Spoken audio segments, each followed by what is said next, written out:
Salut la team, bienvenue sur la chaîne, c'est Vince. Aujourd'hui, on va parler d'interface utilisateur pour le SaaS. On va parler de déploiement comme une brute à l'ancienne et on va parler aussi de rencontres par le biais de la chaîne. D'ailleurs, je vais commencer avec ça certainement. Je voulais sortir cette vidéo hier, mais du coup, le son était vraiment pas bon. Et du coup, je me suis dit que je voulais pas vous imposer d'avoir une vidéo où même le son était pas bon. Déjà que niveau édition vidéo, on n'est pas là. Je me suis dit que ça se faisait pas. Voilà, donc du coup, aujourd'hui, j'ai rencontré Théo, euh, qui m'a contacté parce que lui, il est du côté... alors, il fait du dev et il est aussi du côté UI UX. Vous pouvez aller voir son taf sur son portfolio. Il fait des trucs honnêtement très très stylés, notamment ce truc-là, qui est un petit site très très propre. Mettre sur pause, tac. Donc il a fait ça en React. N'hésitez pas à le contacter, à lui demander des trucs si vous avez des questions et tout. Mais hyper cool. Et du coup, je réitère ce truc-là sur la chaîne, je le dis souvent. Si vous avez un projet de vous lancer sur YouTube ou de vous lancer sur les réseaux, faites-le, par pitié, faites-le. Honnêtement, j'ai jamais rencontré autant de gens que depuis que je fais ça. Et à chaque fois, c'est un kiff. Là, j'avais prévu de discuter avec lui 1 heure. Finalement, on a discuté pendant 2 heures et c'était juste hyper enrichissant comme expérience. Et ça me fait trop plaisir de rencontrer des gens comme ça. Du coup, ça c'était pour le premier truc que je voulais vous dire. Maintenant, on va parler de SaaS et on va parler d'interface. Donc, pour ceux qui savent pas, je suis en train de faire un petit SaaS en ce moment pour tester un concept avec mes deux associés pour un de nos clients. Et j'ai choisi de me lancer dans ce SaaS avec Adonis.js. Donc Adonis.js, c'est un framework back-end qui vous permet de générer des applications. Ça ressemble énormément à la Ravel. Et du coup, c'est pour faire plutôt des multi-page applications, donc à la différence des SPA que vous faites avec du React et d'autres trucs où l'interface elle est recalculée quand vous cliquez. Donc là, on est plutôt à l'ancienne. Si vous faites votre moteur de rendu, on va dire, si c'est aussi Adonis.js, donc vous allez faire avec Edge. Et dans ce cas-là, il faut trouver des solutions parce que sinon vous êtes sur des sites web à l'ancienne. Donc imaginez votre site web, quand vous voulez changer de page, et quand vous cliquez, ça, bon là c'est pas le bon exemple, mais quand vous cliquez sur un truc, au lieu de recharger, là vous avez vu quand j'ai cliqué, ça recharge que cette partie-là. En vrai, le header, tout ça, il n'a pas besoin de recharger. Ça, dans les applications à l'ancienne, quand vous faites avec Adonis.js, juste avec le truc de base, quand vous cliquez sur une page, ça recharge toute la page. Donc ça, maintenant, dans le web, on fait plus trop ça.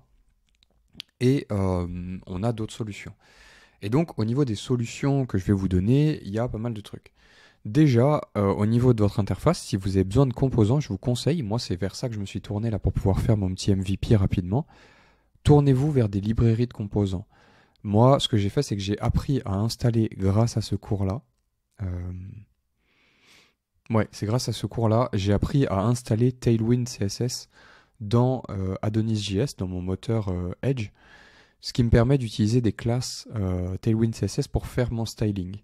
Donc c'est très bien parce que du coup, une fois que vous savez ça, c'est un petit peu comme quand vous utilisiez Bootstrap il y a quelques années ou d'autres technologies, vous pouvez tout simplement, euh, vous pouvez tout simplement prendre des composants où les classes elles ont déjà été faites pour vous et copier-coller ça dans votre code et vous vous retrouvez avec un formulaire. Donc si vous voulez faire ce genre de truc, vous pouvez. Par exemple, moi, mon login form, j'ai pris ce truc-là, j'ai viré ça, j'ai viré un des deux champs, le repeat password, et voilà, j'avais mon formulaire de login. Donc voilà, ça c'est une première solution pour avoir une application qui est pas trop moche quand vous n'avez pas forcément le temps de designer vos interfaces. N'hésitez pas à vous tourner vers ce genre de truc. Donc vous avez aussi cette solution qui est Pines UI qui permet d'avoir des éléments de UI. J'ai pas encore fait ce truc-là, c'est certainement ce vers quoi je vais me tourner dans le futur assez rapidement. En gros, vous avez ce cours-là, qui est un cours par contre premium pour la deuxième partie, qui montre du coup comment faire tout le branchement entre Pine et entre Inertia. Donc comme je vous disais, le problème de l'UI que moi j'ai actuellement, c'est qu'elle recharge à chaque fois que je clique sur une page. Pour ça, on a des technologies aujourd'hui comme React, comme Vue, qui font ce qu'on appelle de la réactivité. La réactivité, c'est le fait d'avoir un state de votre application, en gros, et d'être capable, que votre application elle soit capable d'elle-même un petit peu d'avoir des composants et de savoir en fonction de l'état de votre application, qu'est-ce qui doit être rechargé et qu'est-ce qui ne doit pas l'être. Donc ça, c'est une première solution, c'est d'utiliser un framework. Donc en gros, toute cette solution, pour moi, elle s'appuie sur avoir Webpack, elle s'appuie sur pas mal d'autres trucs. Je vous laisse regarder. Si vous avez des questions par rapport à ça, n'hésitez pas à mettre dans les commentaires parce que du coup, j'ai fait le setup Webpack parce que moi, je l'avais pas pris dans le...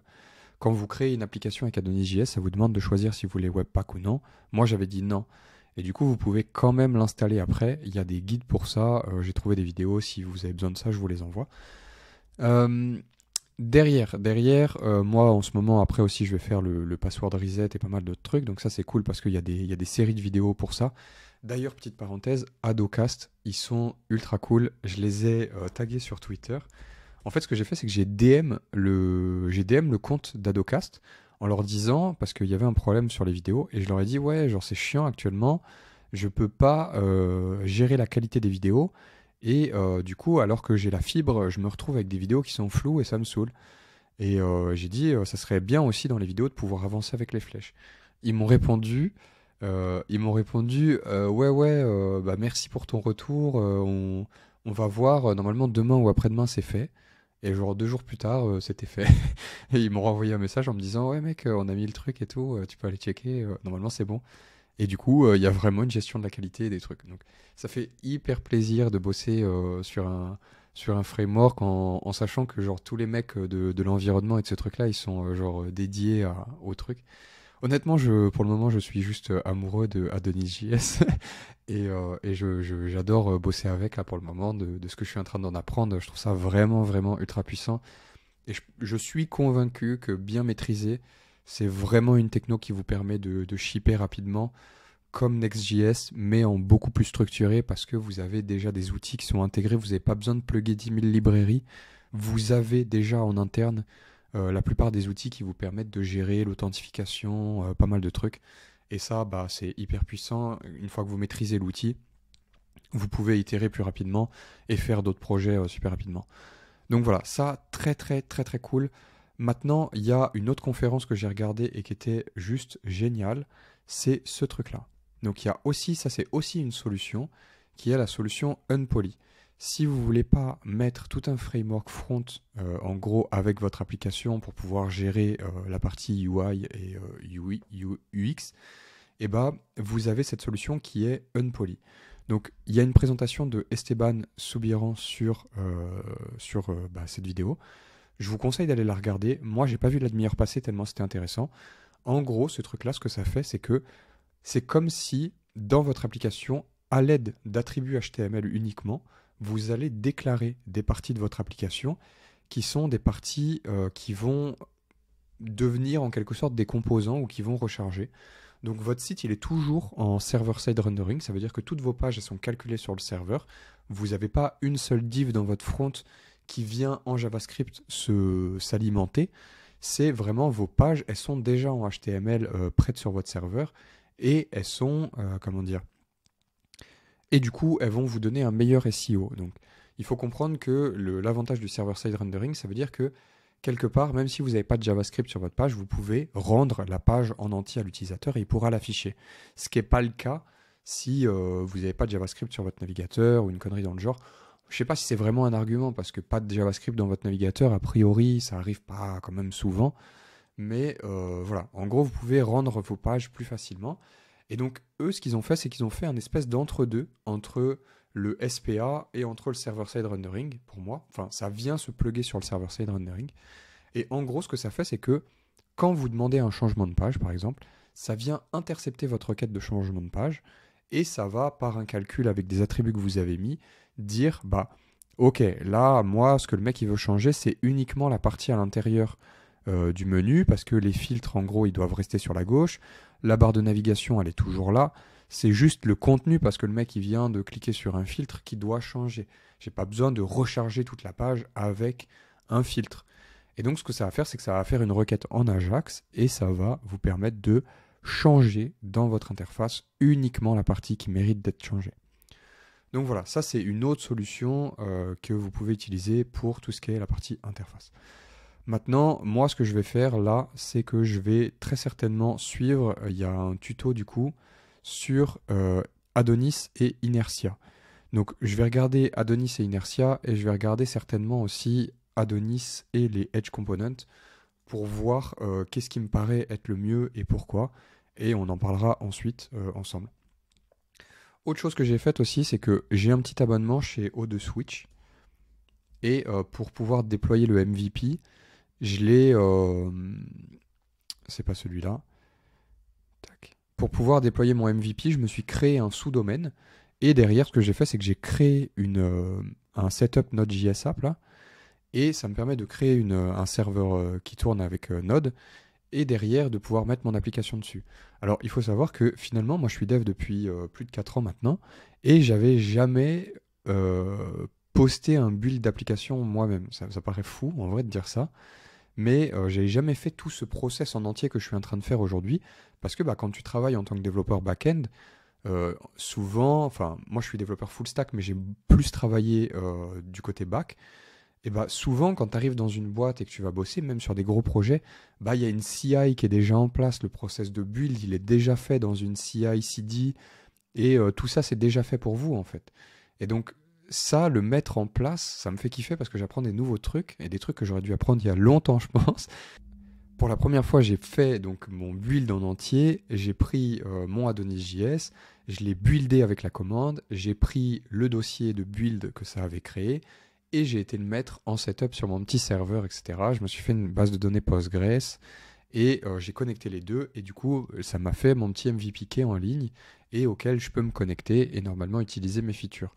Donc, c'est assez plaisant en vrai de pouvoir faire ça. Et voilà, et ça me permet d'apprendre. Et ça, du coup, pour le moment, on est dans la manière brutale et un petit peu nulle de déployer, qui est de faire son build et aller manuellement le mettre sur son serveur. Donc ça, on se rend vite compte que c'est pas viable. Et pour la suite, ce qu'il va falloir faire, c'est apprendre à dockeriser l'app correctement. Donc ça, quand on en sera à cette étape-là, je vous le présenterai aussi sur la chaîne. Et en gros, il faut dockeriser votre app. Et après, vous avez un truc avec Docker, un reverse proxy, etc. Tout ça, c'est expliqué dans des vidéos de Romain Lanz. J'en avais déjà parlé, je crois, dans la vidéo précédente. D'ailleurs, il y a la dernière vidéo de Benjamin Code là, sur son appli Boom Boom qui me fait me rendre compte aussi que, au final, moi, la partie front, j'ai quand même vachement moins bossé avec. Et aujourd'hui, j'ai vraiment envie de m'améliorer aussi sur le front-end parce que même si je maîtrise, que je suis capable de toucher des composants, comme j'ai fait beaucoup de Next.js, etc., je ne suis pas non plus à l'aise pour faire des interfaces qui sont jolies, etc. Donc il va falloir progresser là-dessus. Et voilà. Et ici, à cette vidéo-là, j'en ai déjà parlé dans la vidéo précédente, mais je vous conseille énormément de regarder cette vidéo où Romain répond à pas mal de questions sur comment est-ce qu'on déploie une app, comment est-ce qu'on la dockerise, comment est-ce qu'on met en place la CI/CD, etc. Et c'est autant de pistes que de sujets qu'il y a besoin, genre vraiment pour déployer une app. Et vous avez même des configs qui sont gratuites dans le truc de Boom Boom. Donc sur Boom Boom, qui est open source, vous pouvez aller voir les GitHub Workflow. Et ici, vous avez tout le process de build que eux, ils veulent utiliser. Donc voilà, je vous laisse avec ça. On se retrouve dans la suite de ce SaaS et de la petite expérience que je chope en SaaS building. Pour le moment, on va continuer un peu sur cette série. Il y a des vidéos d'IA qui vont arriver aussi prochainement parce que là, on reprend avec notre premier client. Justement, on va attaquer la mise en place de ces chatbots. Et du coup, à mesure que je trouve des trucs, je vous ferai certainement encore des vidéos où je vous explique comment est-ce qu'on met en place tout ça et qu'est-ce qu'il y a, les petites astuces et les petits trucs sympas. Voilà, j'espère que la vidéo vous a plu. En tout cas, moi, ça me fait toujours autant plaisir de vous faire des vidéos. N'hésitez pas à poser des questions dans les commentaires si vous en avez et à me faire des retours sur le format s'il vous plaît, si c'est trop long, si vous voulez que je me cantonne plus à un sujet par vidéo, etc. N'hésitez pas à me dire, mais en tout cas pour le moment, on laisse de côté un peu tous les sujets pas tech et on va être orienté tech et IA sur la chaîne. On reprendra le marketing un petit peu plus tard, certainement, j'espère en tout cas. Voilà, je vous laisse avec ça, je vous souhaite une très très bonne soirée et on se retrouve dans la prochaine vidéo demain ou après-demain. Salut!